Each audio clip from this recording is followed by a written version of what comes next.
Arsenal have announced the signing of Kepa Arrizabalaga, a sign of things to come this week. Not in terms of signing more goalkeepers. We've done with that. You get what I'm trying to say. Welcome to a bonus edition of the Chronicles of a Gooner podcast with me, Harry Symeou. Let's get into it. Hey, everybody. How are we? Hope you're all good. Hope you're all not too hot. I've got to say sorry first up to those of you that are watching us on video here because I've been grafting in the garden this afternoon. I really have been putting a shift in, trying to get my barbecue area sorted. We moved house around about just before Christmas, and we're operating in a makeshift barbecue area. So I figured it's time to get sorted, time to get on top of that, time to get it all ready for action. So yeah, I've been out in the garden. I'm hot, I'm sweaty, I'm agitated, but I was pleased to see this announcement this afternoon, not because I'm hugely excited by the signing of Kepa Arrizabalaga. I'm not against it, mind you, but it isn't exactly the kind of signing that's going to get you jumping up and down, if we're being honest. It's a smart signing, a signing that will do exactly what it says on the tin, which is provide us with cover to David Raya by bringing in a well-established, very experienced goalkeeper who's played for some huge football clubs and will certainly add something to the group. But when I say a sign of things to come, I mean Arsenal moving forward and actually wrapping up these deals and starting to provide us with those official confirmations that we're all desperate to see at the moment. So on this bonus episode of the pod, we are going to talk Kepa Arrizabalaga. We're going to go through some of the announcement stuff, and we're going to address the Noni Madueke stuff that's been doing the rounds today, because there's been quite a bit of reaction to that online. So I want to cover that off as well. Apologies if the sound isn't great. I don't know what happened when I came in here to boot everything up. Those of you that get the notifications would have seen there was a notification to say we were live probably about 10 minutes or so ago now. The computer that I have in this office was so hot. If you put your hand on it, you had to pull it off instantly. It was burning up. So I probably should leave the door open now. I had it closed up. I haven't been here. I've been out in the garden. I've been working, and that was a really silly mistake on my part. But when I booted everything up, it was all malfunctioning. I restarted it a couple of times, same problem. So I've just plugged in my laptop. I don't have the adapters and everything to hand to plug in my proper podcasting microphone. So you'll have to bear with me if the sound isn't as good as it normally is. But I wanted to get this out to you. I wanted to get on top of the news and bring you this content. So shall we have a look then at the Kepa Arrizabalaga announcement? Arsenal announcing this a little bit earlier on this afternoon. We'll get into it now. There's a lovely picture there of Kepa Arrizabalaga signing his Arsenal contract. The Spanish international has joined the club. The 30-year-old has won major honours for clubs and his country, and is vastly experienced in the Premier League with 140 appearances to his name. He arrives from Chelsea, having spent the last 2 seasons on loan at Real Madrid and Bournemouth. I mean, Real Madrid's not a bad place to go on loan, is it? And he joins us to reinforce our goalkeeping unit. So this is interesting, right? The wording of this is very interesting. 30-year-old who's won major honours for club and country, making sure that we know that, making sure to highlight that. Also, vastly experienced in the Premier League with 140 appearances to his name. Why is that important? Well, we know that Mikel Arteta and Arsenal are big on Premier League experience, and Kepa Arrizabalaga coming in gives us that. I'll say it again, it's not the type of signing that I was dreaming about going into the summer. But when you look around, when you think about the position that we're addressing, and you think about all the other areas that we need to sort of do business in and recruit for, it was always, I think, wise that if you could find a goalkeeper with that experience, because let's be honest, they're not going to play week in, week out, to come in a cut price deal and provide you that cover to David Raya, but who's also good enough that if you play in the League Cup, you won't have a problem with him playing. You won't have an issue.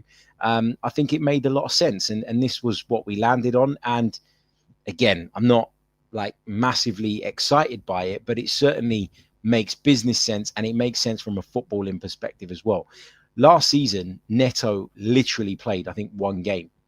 I think it was that game, wasn't it, away at Girona. And obviously, you know, well, I say obviously we don't know, but perhaps he'd have played in the League Cup Oh, but we brought in a backup goalkeeper that was cut-tied. So in Kepa Arrizabalaga, we're bringing in someone who I think will play in some of the domestic cup games, who provides that solid cover to David Raya, who's got that experience and the know-how of getting over the line. And I think this makes a lot of sense. There's a little bit about Kepa's history, hailing from the north of Spain. He began his career with Athletic Bilbao, joining their academy age 10 and progressing to the first team via spells with Baskonia and Bilbao Athletic. He also spent valuable time on loan with Ponferradina and Real Valladolid before establishing himself with Athletic Club as one of the top goalkeepers in his homeland. It talks about his time at Chelsea. He was part of squads that lifted the Champions League, Europa League, UEFA Super Cup, and the Club World Cup. In 23-24, he returned to Spain to join Real Madrid on loan and played his part as the club went on to win the Champions League and the Spanish Super Cup. He then spent last season with Bournemouth, making 35 appearances in all competitions. After signing his contract, Kepa said, "I'm really, really happy to be here, really excited and looking forward to what is coming. The ambition that is shown in this club when I talk with Mikel and Inaki Kanya, how much they show me their desire to win. I think we're so close to winning and hopefully all together we can achieve it." Andrea Berta said this: "We're really excited to have Kepa join our Arsenal family. He's a player with great experience, someone who's already won major trophies, and we cannot wait for him to join the group and help the club win. He knows it's an exciting time to be at Arsenal, and we know he's a player who will bring with him a winning mentality. We welcome him and his family to the club and look forward to him meeting the players and staff, with everybody excited to see him." Arteta said, "We're really happy to have Kepa joining us. He's a player we know, having come up against him many times in recent seasons.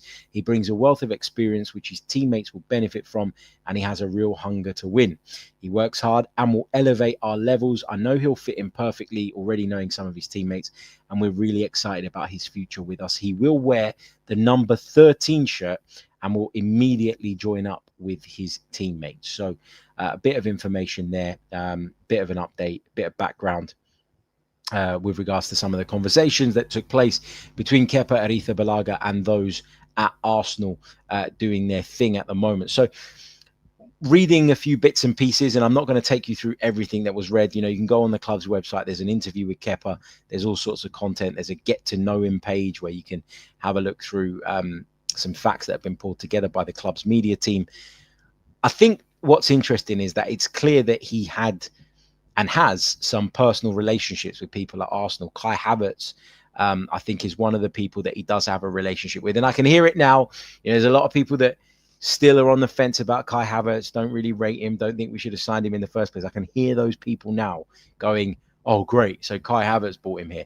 Look, this makes really, really good sense for what we are going to use Kepa Arrizabalaga for. For the role we were recruiting for, this makes perfect sense. For £5 million, it's a no-brainer. We've saved budget, and it means we can go and spend that money, hopefully, in the more urgent areas that need addressing, which for me are further up the pitch. We definitely needed to bring a goalkeeper in. Joan Garcia was talked about loads, but for me, spending north of 20-25 million pounds on a goalkeeper when you've got so much other business to do would have been irresponsible. And actually, how much better today, if at all, is Joan Garcia than Kepa Arrizabalaga? And this is the thing, right? We obsess with the idea of making long-term investments, bringing players in that could be with us for the next 4, 5, 6 years. Forget about that right now. We need to win now. Kepa Arrizabalaga coming in at his age on a 3-year contract, we're told, means that, you know, if we decide after 1 or 2 years to move on from him, we've got that little bit of sell-on value there, but he's also at an age where that length of contract, I think, makes a lot of sense. So it works. It's a good signing. It's not an amazing get you off your seat signing, but I think by the time you look back on the window, hopefully at the end, you'll look at this one and say that was a nice gap filler. That was a nice squad bolstering signing, if you like. And, you know, hopefully if he is called upon, he'll be able to do the business. So, yeah, I'm okay with this one. I'm fine with it. Let's take some of you guys' reaction to this as well. Just lots on the barbecue comments that I made at the beginning. A proper barbecue, Harry. None of this gas shit. Absolutely, mate. People who barbecue with gas are not barbecuing. You might as well go and stand in your kitchen and cook if that's what you want to do. So, yeah. John Jambo says Asahi is still the best signing of the summer. I'm so glad somebody said that. Like, I don't want to be that guy, that slags off Camden Hells, but it ain't very good. It isn't very nice. I'm delighted that they've managed to change that.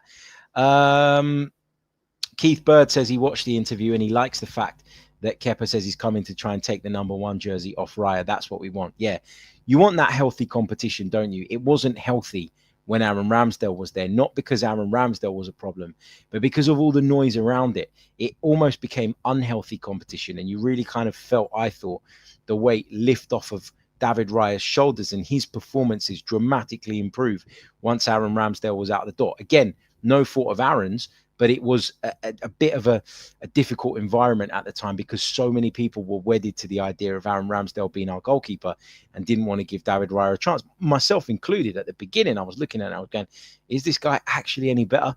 Over time, we've been proved wrong. Arteta and Inaki Kanya have been proved right. And so we move on. DJ Ashby says it's fantastic business with the experience and price. Completely agreed. Benny says when Neto played, he was crap. For what it's worth, I thought he was rubbish in that Girona game too, but he hadn't played all season. And that can't be easy. It can't be easy to just come out of nowhere, come out cold and play. And that's why I think in buying someone like Kepa, whose level's a little bit higher, and not at David Raya's, but closer to David Raya's, means that you will feel probably more comfortable as a manager in terms of giving him a little bit more game time in the Carabao Cup, League Cup, etc., etc. Maybe in the FA Cup as well, depending on who you're drawn against. Maybe in the Champions League phase, if you've already done the bulk of your work and you're playing opposition that you fancy, getting the better of quite easily. So, yeah, I think he's at a higher level than Neto was, and that means he's probably going to play more games than Neto did. Plus, he's not cup tied, which is always great. Look, just to kind of finish off on the Kepa announcement stuff, and then we'll move on to chat about the Noni Madueke piece, because I know people have been losing their heads about this on social media. I just want to wrap up the Kepa stuff with a tweet from the brilliant Phil Costa, who you would have heard on this podcast before, who is a regular over on the Arsenal Vision podcast. He said, and I thought he summed this up to perfection, Kepa was probably the best signing we could have made for the backup goalkeeper role this summer. He ticks all the boxes. Good price that won't eat into our budget. Premier League and European experience. Better than Neto and 16-year-old children. I thought you put that brilliantly. Right, let's take a short pause. And when we come back, we're going to talk Noni Madueke. Okay, so there's been quite the meltdown on social media, it's fair to say, this afternoon with regards to Noni Madueke. Let me just put my cards on the table first with regards to my stance on Noni Madueke as a potential signing for Arsenal. He's not someone I'd go for. Okay, I look at Noni Madueke and I still think he's a little bit raw. I think at times he's brilliant at beating people, skipping past people.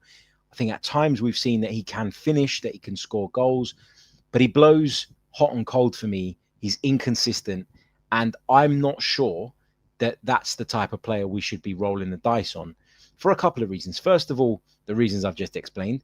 But secondly, the fact that you're signing him from Chelsea, if you do move ahead with this, means that you're going to pay a premium. And I'm not willing to see Arsenal spend a big amount of money and pay a premium on a player that I'm not at least 80% confident is going to be a success at Arsenal Football Club. And Noni Madueke is probably like 65, 70% likely to be a success in my personal opinion. He's a right winger by trade. He'll want to play off that right-hand side. He's going to play second fiddle to Bukayo Saka. And then it comes back to what we were talking about with the backup goalkeeper. How much do you spend on a winger that isn't going to play? Or he's going to have very, very limited minutes. I know we need these players, and I know football's a squad game today more than it's ever been. But Noni Madueke is not a bigger talent enough, in my opinion, for us to be dropping that kind of money on him and maybe moving, quite far in order to appease Chelsea and get them to allow him to join us. So, yeah, somebody described Chelsea earlier in the chat as a B&M of young players, and it certainly feels that way. I guess somebody framed it to me in a slightly different way earlier on when I was having this conversation. And they said, okay, we're hearing now that Arsenal want to sign 3 attackers. Got to be honest, going into the summer, I thought it'd be 2. I thought it would be the centre forward and 1 wide player. Now we're hearing they want 3. If 2 of the 3 are one of Sesko and Gyökeres, Eberechi Eze, and then we sign Noni Madueke as the 3rd, I still wouldn't be on board with it, but I'd be more accepting of it than I am currently. I think in Noni Madueke, we would really be gambling and we'd really, really, really be rolling the dice. Now, if you've already got one of Sesko or Gyökeres in and Eberechi Eze, who can play from the left, but as we've discussed many, many times on the show over the last few days, would give us that option to operate in the more central areas and help us out there as well, then I'd feel less uncomfortable about Noni Madueke, because Noni Madueke wouldn't have the same level of responsibility if Eze was to come in at the same time in terms of really impacting our attack straight away. So are we going to roll the dice is the first question. If you're not going to roll the dice, the pot in which you're shopping in just becomes smaller and smaller, and you're talking Rodrigos and people like that, which we think is probably going to be a difficult deal to do. I quite like Anthony Gordon, but again, I think that's going to be a really difficult deal to do. So if we're gambling and if we're rolling the dice, I'd rather we didn't spend a fortune on said player, which is what we would probably have to do, a small fortune to get Noni Madueke in from Chelsea because of that rivalry. And also, like, I think someone who's better on the left is probably what we're after more so. So, yeah, look, if we roll the dice and we bring in Noni Madueke as the 3rd signing, I'll be more tolerant of it and more accepting of it. But basic level in terms of just analysis, I don't think he's good enough, and I don't think he improves us enough for it to be worth the investment. If we're talking about someone coming in to play a backup role to Bukayo Saka and to take some minutes off of him, I would rather that Ethan Nwaneri got those minutes genuinely than Noni Madueke come in, jumped in front of him in the pecking order. Ethan Nwaneri's then tasked with backfilling for Martin Odegaard, who is the club's captain and is going to play all the time. And then us potentially risking allowing Nwaneri's development to just kind of sidetrack a little bit. So, yeah, Noni Madueke, not for me personally, but certainly would be more tolerant of it if the club were really big on it and really believed it was the right move and the right signing. If it was a 3rd attacking signing rather than the 2nd, obviously, there's Max Dowman's come through as well, which people are mentioning in the chat, which I think is really, really important. Look, when it comes to Madueke, I don't want to write the guy off because I think there is something there. I think he's a good player.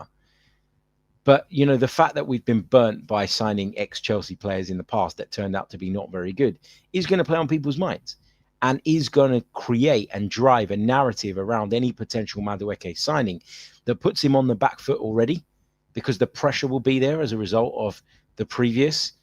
I think Kai Havertz has come in and done really well. And I know not everybody agrees with that, but it goes to show that sometimes you can spot a talent even when they're not at their best, even when they're going through a bit of a low, and a change of environment, a change of scene, and then a little bit of time to embed them in. And all of a sudden you've got a really handy and useful player on your hands. So Kai Havertz is proof that it can go the other way as well. Not everybody's going to agree with me on that, but I really do believe that.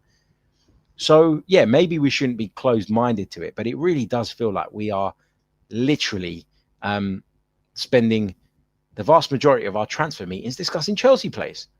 At least that's what, look, that's not the reality, but at least that's what it feels like anyway. Incredibly frustrating. What I don't get is we've been hearing all summer that Andrea Berta likes to talk to multiple candidates. So at this stage, all we know is that Noni Madueke is admired and that Noni Madueke is one of a list of players that Arsenal are considering. There's been some reports today suggesting that Arsenal have made an offer to him in terms of personal terms, but I'd imagine if they get to the point of discussion, there will be some numbers talked about with any player on this list. This is not advanced enough, is what I'm trying to say, for people to be losing their minds about it. You can have that opinion. I have that opinion that I don't think he'd be a good fit for Arsenal. I don't think he's the player that we should be going after. But I'm equally not going to lose my mind about a very, very loose rumor at the moment, which is what this is. Maybe there is an admiration for him. Maybe there is an interest in him. But I'm sure Arsenal would have their cutoff in terms of the price point. Would Chelsea deal at that price? Would Chelsea entertain at that price? We don't know. There's a lot of factors to consider here. And what I can tell you right now on the 1st of July at 5:15 p.m. is that Arsenal are not close to signing Noni Madueke. So that meltdown that you're having, I mean, it's hot enough in London at the moment. We're melting as it is. If you want to melt down about this, just hit the brakes and at least wait until there's something to legitimately melt down over, is what I would say on that.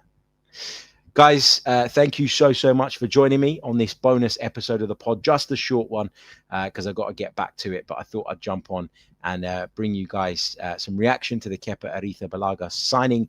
It is official, and hopefully it's a sign of things to come in terms of Arsenal starting to make those announcements now. Quite like the announcement video. Quite enjoyed his interview as well. So lots of good stuff. Go over to arsenal.com. Check it out. Don't forget to leave a like on the video if you haven't done so already. Subscribe to the channel if you're new. Check us out on Patreon. A massive thank you to the group of people that signed up on Patreon earlier today. Great to see you guys joining the family. And I'll see you all tomorrow with another episode of the Chronicles of a Gooner podcast. Until then, take care of yourselves and have a wonderful day. Goodbye.